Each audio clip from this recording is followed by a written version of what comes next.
You are flying in an airplane when suddenly you notice a change in the ground below. An 8.6 earthquake has just hit your destination city. There is no safe place to land. You don't have enough fuel to make it any further.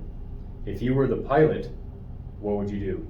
If you were a passenger, what would you do?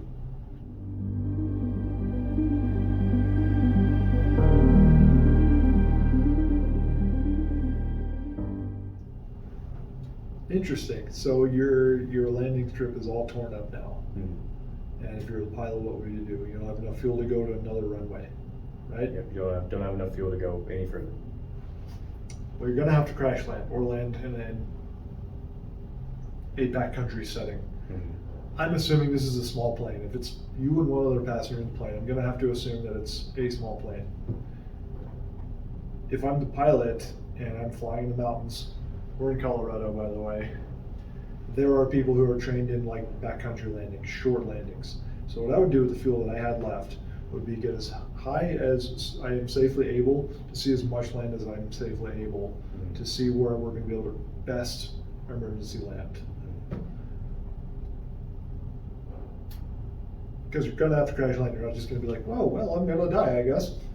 So as the passenger, I'm going to hang on. I'm going to let the pilot think and trust that if I'm playing with them and they have experience as a pilot, offer suggestions, let them know if I see anything interesting.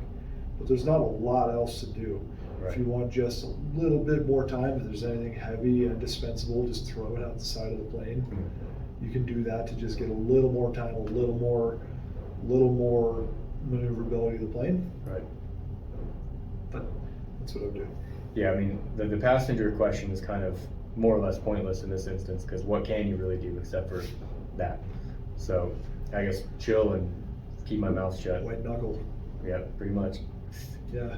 But if I were the pilot, assuming it is a smaller plane, like you were saying, like a Cessna or something, there's a book called the Zulu Virus Chronicles. It's a three book set.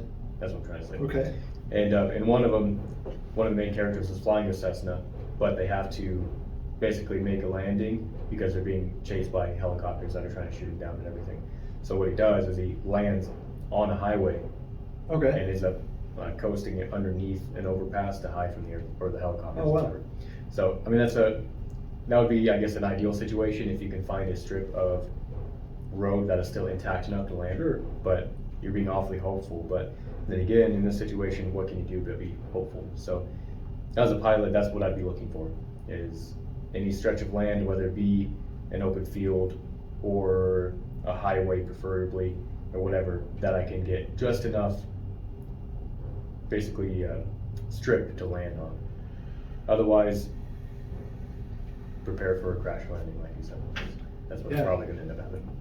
Well, fun fact, boys and girls, I'm going to get the exact title of this wrong, but I think it was during the Eisenhower administration, the roads built during that time or under those sets of rules are supposed to have a certain amount of straight highway for every unit of road built for the purpose of emergency landing planes. Interesting. Yeah. Interesting.